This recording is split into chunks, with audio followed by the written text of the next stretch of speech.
بسم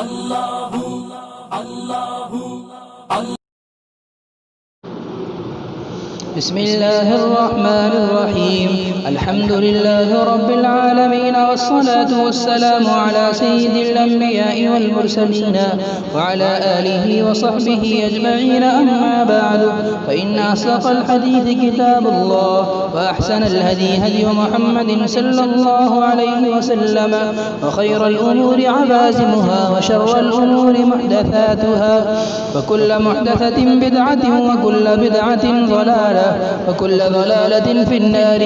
وبالسند المتصل منا إلى الشيخ الإمام الهمام الحافظ الحجة أمير المؤمنين في الحديث أبي عبد الله محمد بن إسماعيل بن إبراهيم بن المغيرة بن بردزبة الجعفي اليماني البخاري رحمه الله تعالى. اللهم انفعنا وارفعنا بعلومه وعلومكم أجمعين، آمين يا رب العالمين. أنه قال: باب كلام الرب تعالى: